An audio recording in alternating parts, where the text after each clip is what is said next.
Good morning, everyone. Good morning. Let's pray and let's begin today.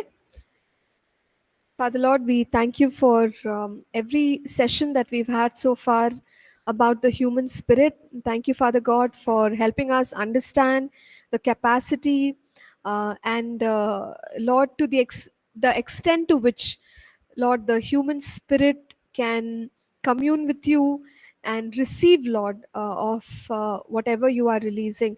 And Father God, even as we take time to study today, we pray that you will strengthen us and help us, Father God, to be strong in our spirit and bring honor and glory to your name. In Jesus' name we pray.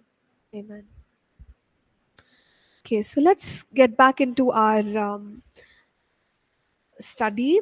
We've come till chapter 12. Today I'll try and go over quickly. Most of the concepts are well known, so I don't have to explain too much for us to understand it. So firstly, it's about walking in the spirit. There are two passages that have been given for us over here. We want to begin by reading it up. So can one of us read from Ephesians 5 verses 17 through 21, and another person can read Galatians 5 15 to 26. Pass them. Okay. Vimal wants to read. After that, Diksha.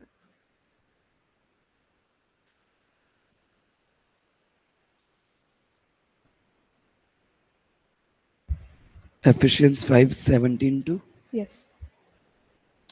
therefore 21. do not be unwise but understanding what the will of the Lord is, and do not be drunk with wine, in which is dis- deception, but be filled with the Spirit, speaking to one another in psalms and hymns and spiritual songs, singing and making melody in your heart to the Lord, giving thanks always for all things to God the Father in the name of our Lord Jesus Christ, submitting to one another in the fear of God. Okay. So in this chapter, we are talking about the human spirit walking under the influence of the Holy Spirit. So we've understood the various faculties, characteristics of the human spirit, but here it's about submitting to what the Holy Spirit is doing. So in this particular passage, the way it is explained is um, giving the example of somebody who is drunk with wine. So verse 18 of Ephesians 5 says, do not be drunk with wine, which is dissipation, but be filled with the Holy Spirit, contrasting the two. So when one is drunk with wine, they come under the influence of the wine. Yes or no? Yeah, if one is has consumed too much wine, it's as if we can even tell from a distance that they are under influence. The way they talk, the way they move, the way they interact with people can show that it's not normal. There's something else controlling them. Now if you go closer, obviously you can smell and have a few more confirmations that yes, this person is under the influence of some kind of uh, uh, like wine, they're drunk. In contrast, he says be filled with the Spirit. So the way we understand this is coming under the influence of the Spirit, just like somebody who's drunk. Can people look at us, and can our life be such that we can tell, oh, this person is filled with the Holy Spirit? From a distance we can tell, when we come close we can tell. Are we understanding? So it's about the influence of the Holy Spirit that we allow in our spirit man. And the spirit man has the capacity to be influenced by the Holy Spirit. So how much of the Holy Spirit am I receiving? So the beautiful thing is, when we receive the baptism of the Holy Spirit, the infilling doesn't stop there. God's Holy Spirit is infinite. Okay, and he can keep filling us again and again and again and again, and there's no end to that. So we can be filled and come under stronger and stronger influence of the Holy Spirit. So that is the understanding. Now, when we are filled with the Holy Spirit, what are some signs that we would see? Be filled with the Spirit, he says, and verse 19, speaking to one another in psalms and hymns and spiritual songs, singing and making melody in your heart.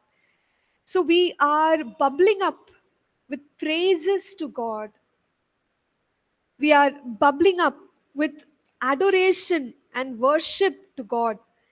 So this is a result of being filled with the Spirit.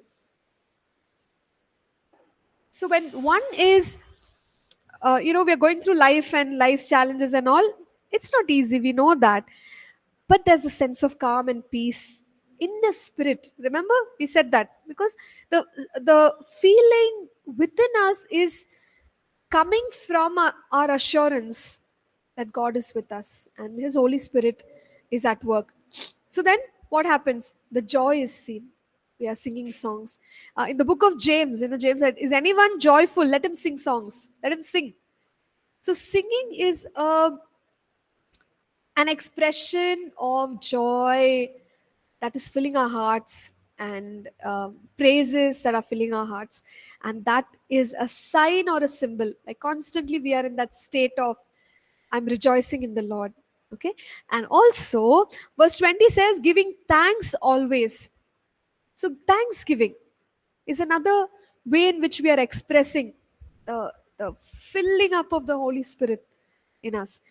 And later it says, like submitting to one another in the fear of the Lord. So walking in submission to one another or honoring one another. Scriptures tell us to do that, honoring people of God, people around us. So all this is evident when we are filled with the Spirit. Now, this is not limited to only these expressions. I'm sure there are many other expressions that come through, but the point is the way one is filled and comes under the influence of wine, we must be filled and come under the influence of the Holy Spirit, and our spirit has the capacity to receive the Holy Spirit. Now, let's look at one more passage, Galatians 5, verses 16 to 26.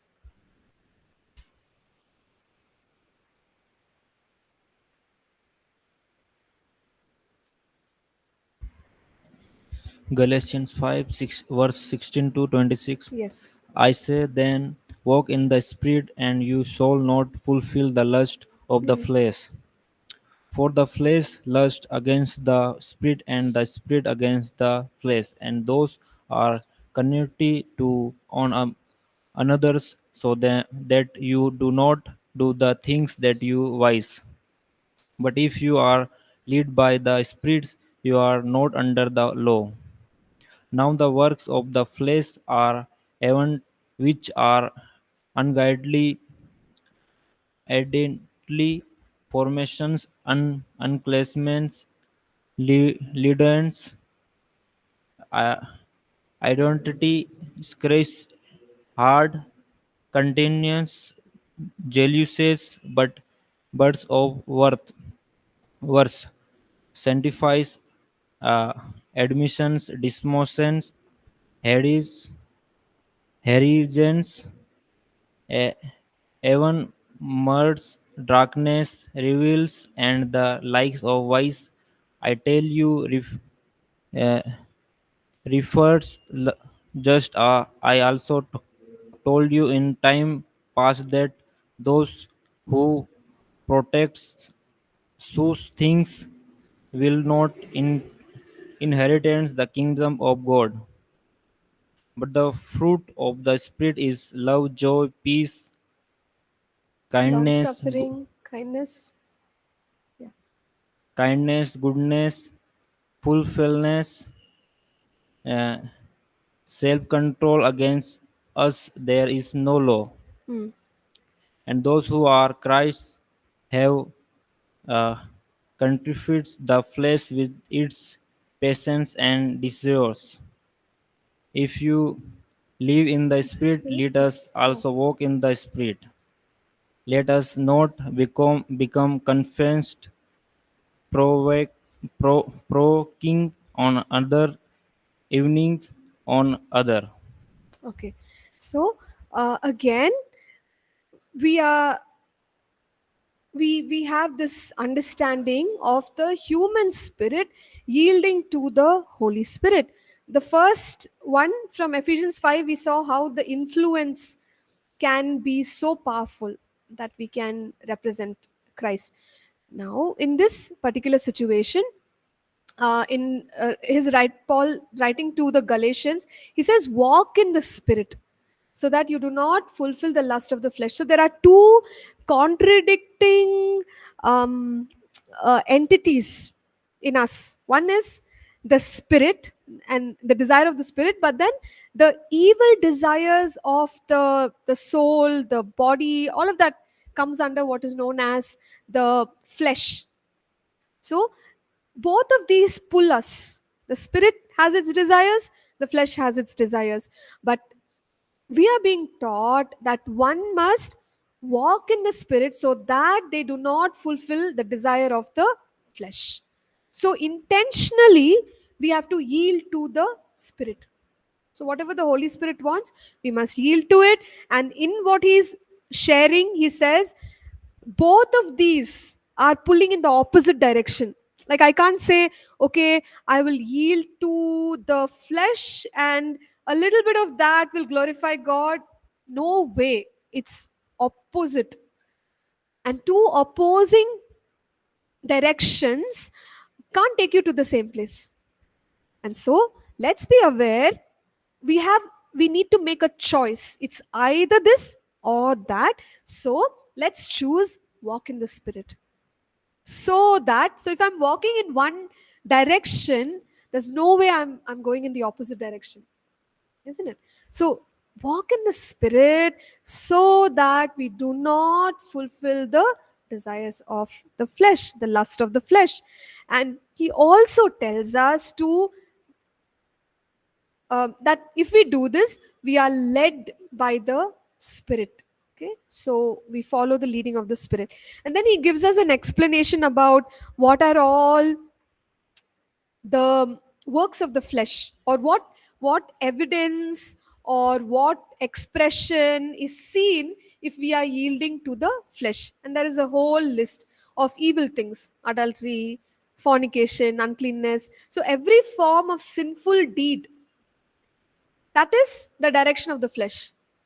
But he says there is a result of yielding to the spirit or walking in the spirit, which is the next section there. From verse 22, we see the fruit of the spirit, okay, or the expression of the spirit, which is love, joy, peace, long suffering. So all this will be evident in us. But for this, what should one do? Walk in the spirit.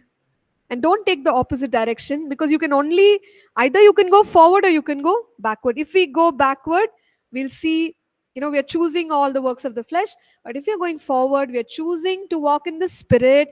And if we continue to do that long enough, what will happen?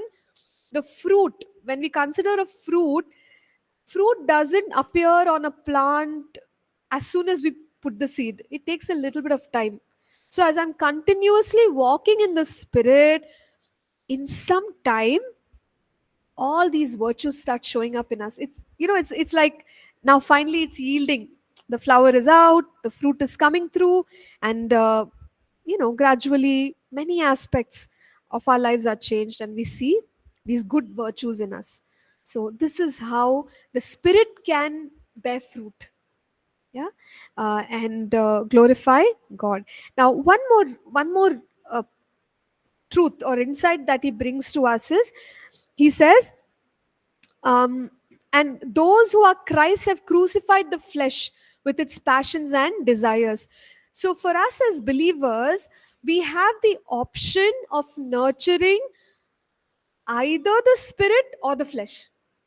See, it's like you have a mug of water and you have two plants with you, and the conditions that apply are, you have to pour the water to only one of them. Which one will you choose? So when we choose the spirit, obviously there's no water for the flesh. You're crucifying the flesh. You're depriving the flesh. So the flesh in us is becoming weaker and weaker and weaker. The desires of the flesh are becoming weaker, and the desires of the spirit are becoming stronger and stronger and stronger. So that's how we develop the human spirit. Crucify the flesh, it's quite brutal. He doesn't say accommodate sorry crucify the flesh. He doesn't say accommodate the flesh, or give little bit of place to the flesh. There is no option for the flesh. Crucify is a strong word. That means like you have to kill the flesh. So how are we going to kill the flesh? What are some things that help us?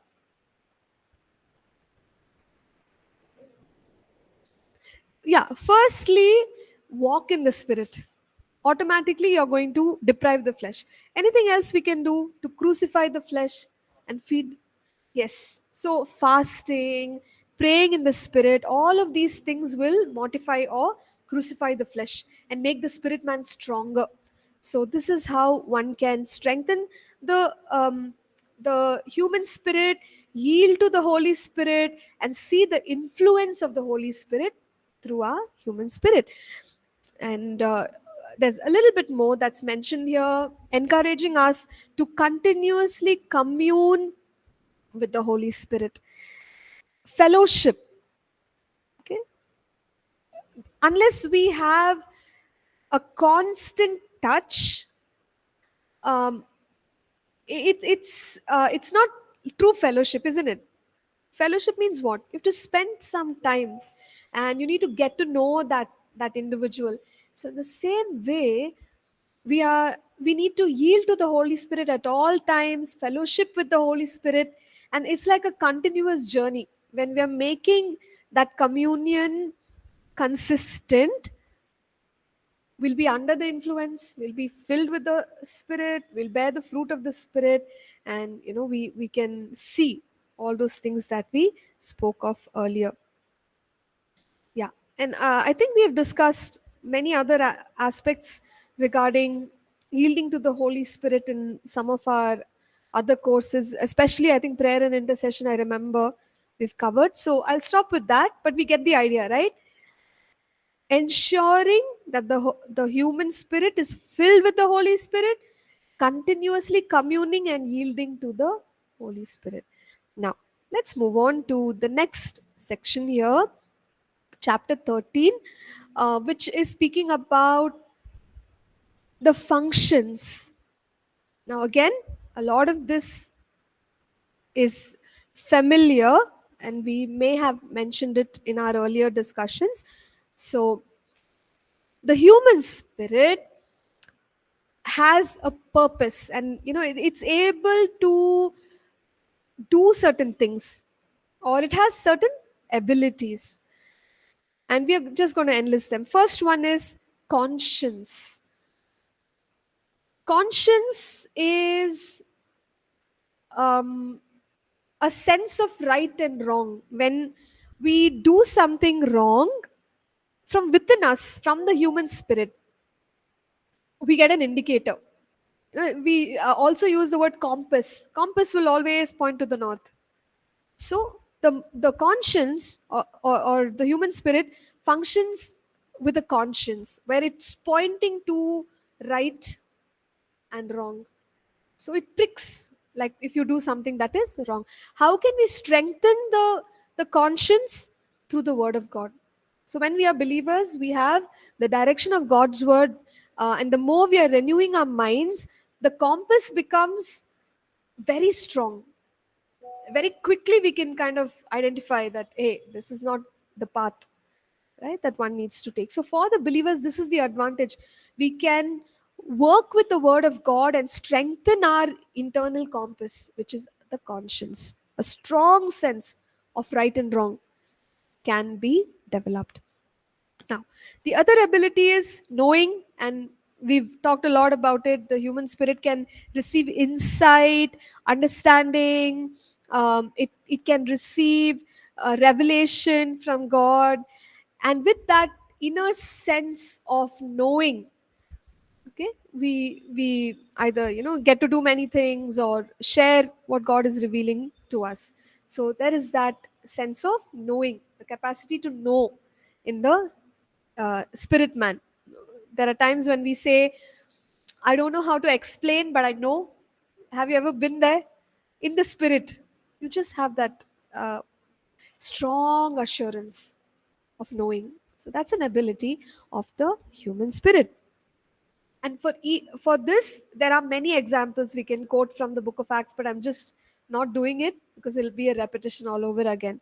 Then communion. This also we have discussed. Relationship, fellowship with the Holy Spirit. So it's primarily through our spirit that we commune with the Holy Spirit. So that's an ability to fellowship with the Holy Spirit.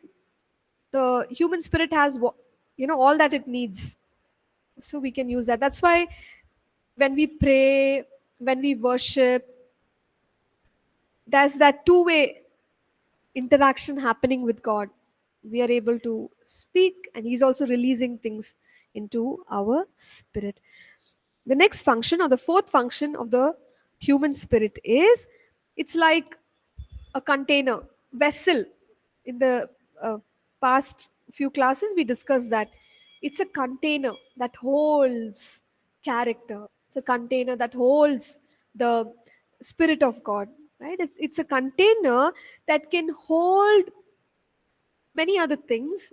Some of them are listed here: life, our nature, grace of God, power of God. It can also contain the glory of God. So that is the capacity of the human spirit. The human spirit is our true identity. We always say who we are is who we are in Christ. That's who we truly are.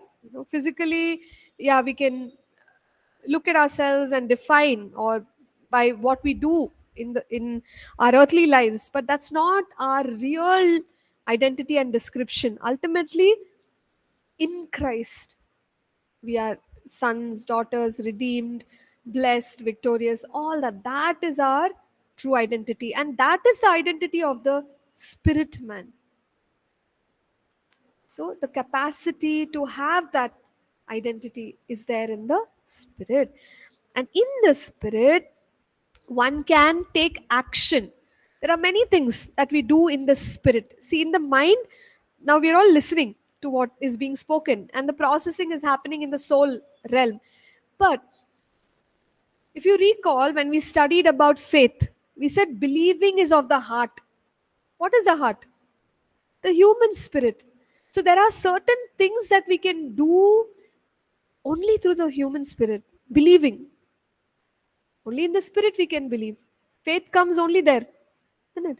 So we take action, or we do certain things such as believing, or strong prayer. It has to come from the spirit, deep from the spirit. These are all things that are sort of done.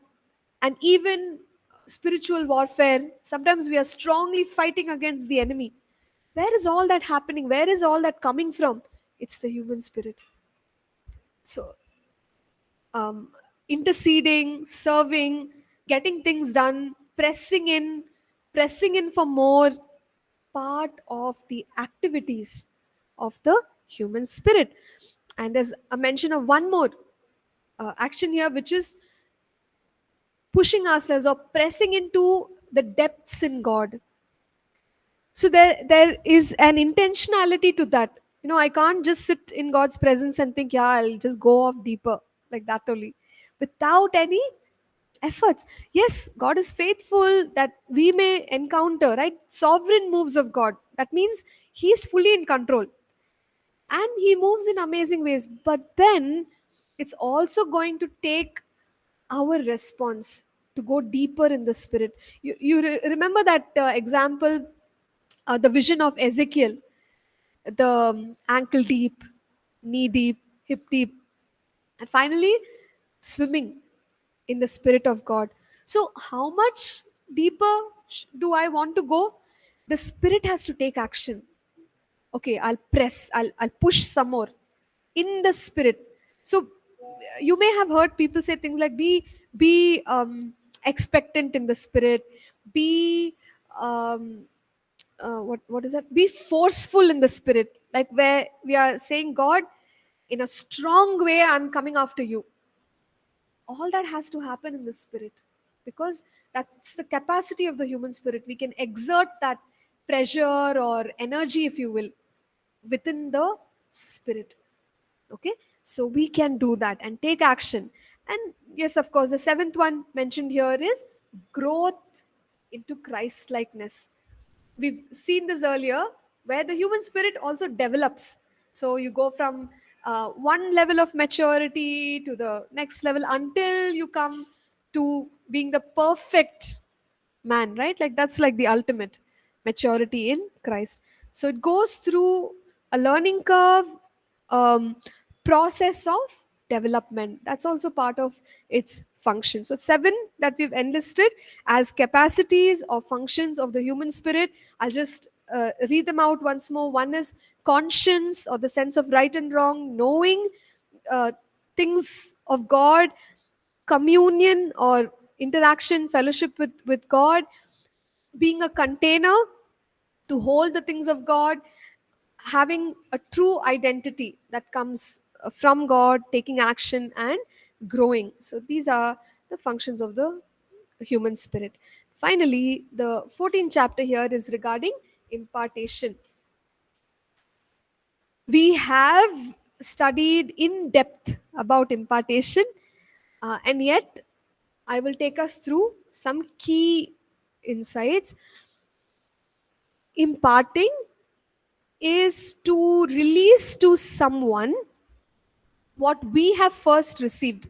So, if we have received a grace from God, we can impart that to others. Okay, and certain workings of the Spirit within us can be released for others to flow in. Even gifts of the Spirit. Yesterday in our sermon also we said that when you come into the company of the prophetic is imparted, the gift is imparted, activated. This is the kind of language that we use. So basically it's taken from someone who has a spiritual gift or grace given into someone else. Yeah, there are a couple of scriptures here where one is um, writing to the Corinthians, where Paul talks about in 2 Corinthians 3:3, where it's God who has given access to write upon the hearts of the people, or imprint the hearts of the people. With what? With the work of the Spirit. Okay, so there is a sense of imparting to the people. And there are other passages as well where Paul encourages Timothy, and he says, there's you need to pray, you need to wage warfare for what has been imparted to you, implying that this happens. There is a transfer. And when Paul writes to the Romans, he says, I'm waiting to come and see you so that I can impart something to you. All the references are here. I'm just not going scripture by scripture, but you could read it up. So, this is proof enough that transfer happens. Yeah. Now, hmm, again, the point here, birthing and nurturing, is that whatever has taken place in us, we can impart it into those, you know um, in whom we want to see those same things nurtured. So generally it applies in the context of uh, teaching people or mentoring people. Yeah, so let's quickly read one scripture. 2 Timothy 2 verse 2.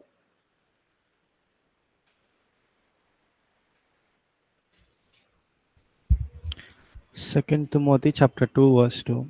And the things that you have heard from me among many witness, commit this to faithful men who will be able to teach others also. Yes, so this is giving us a picture of succession. Paul is instructing Timothy that you need to um, train up people and impart to people or teach people who will follow after you. So, mentoring, training people, that's the context. Okay, just one moment. Yes. We've understood that in this way, we can help, you could say, birth some graces in people's lives. That means before they were not at all able to, for example, maybe teach. And then when the impartation happened, it's they're able to teach. It's starting off. And then developing or nurturing that gift. So it's possible that an impartation happens and that enhances or strengthens what has already been imparted. So you can birth something or start afresh.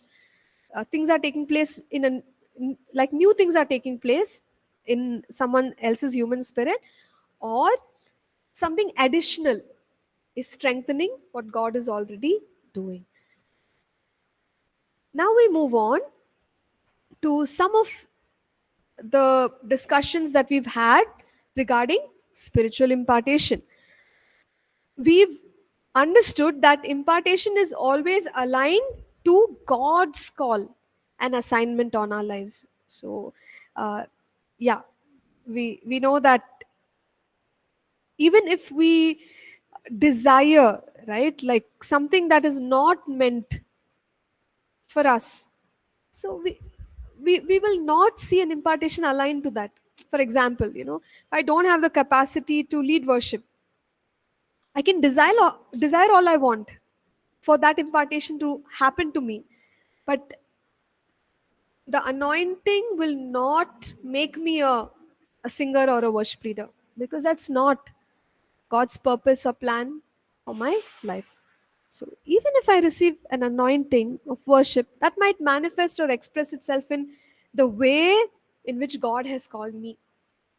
Right? Who knows? I might uh, write poetry or something along those lines.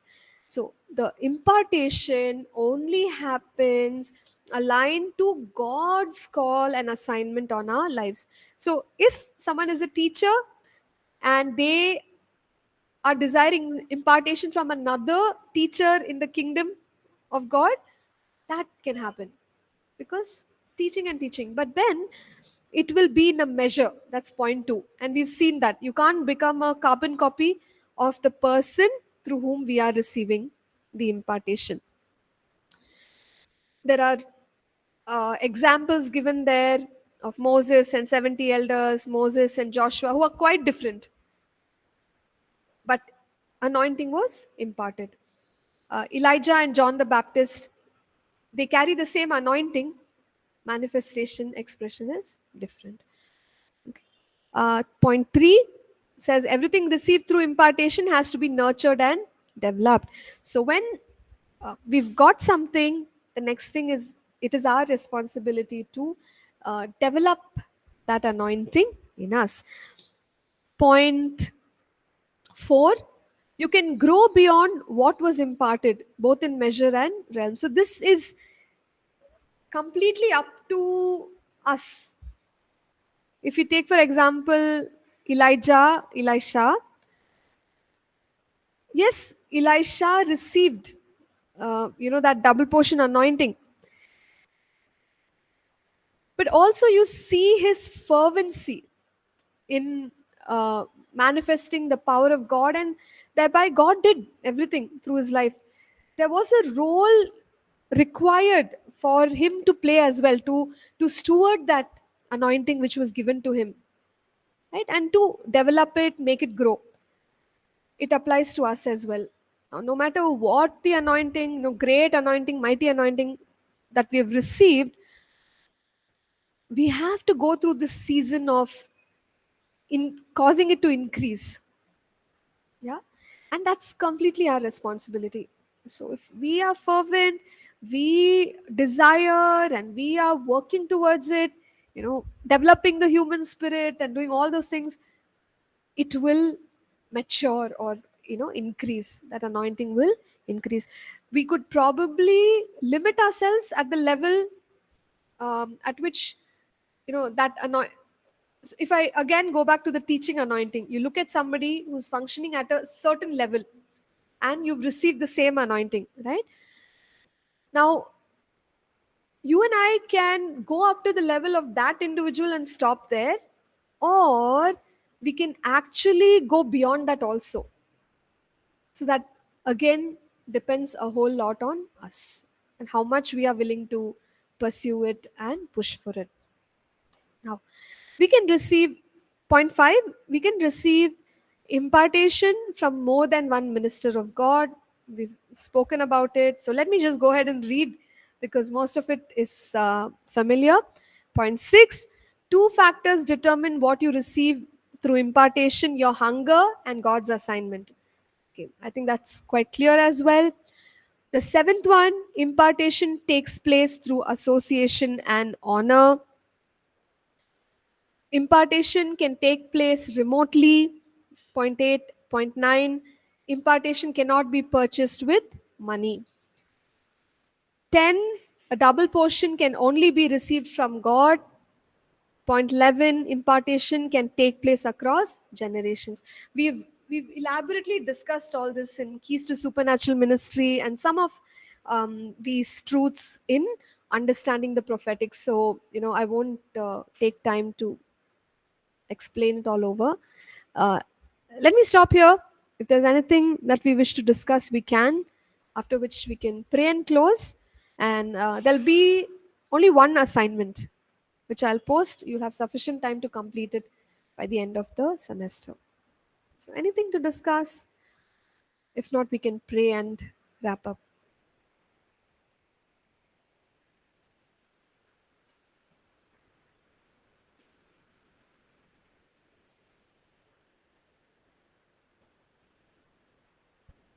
Okay, so let's close then.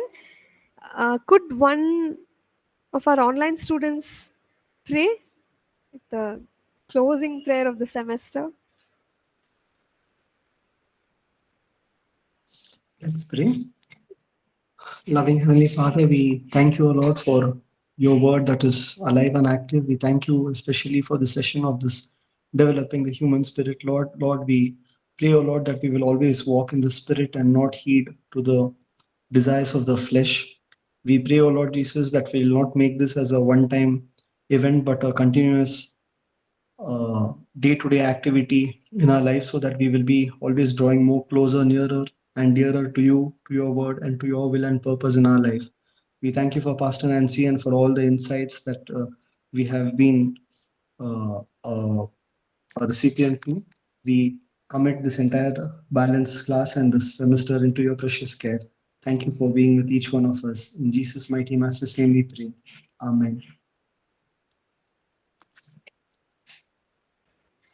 Amen. Thank you. Thank you, Akhil. So we'll get back to us on some of the queries. Daniel has posted. So we are just coming to the end of the semester where we will revisit all your marks cards, and if there are any issues, let us know. Once the semester is done, that's when we will update the marks and send it back to you. And this is applicable to on-campus online students, e-learners. You always have the opportunity to download, right? So you can download your certificate after the completion of the course. So thank you and all the best for joining in this semester, and God bless you. I'm just going to stop the recording for now.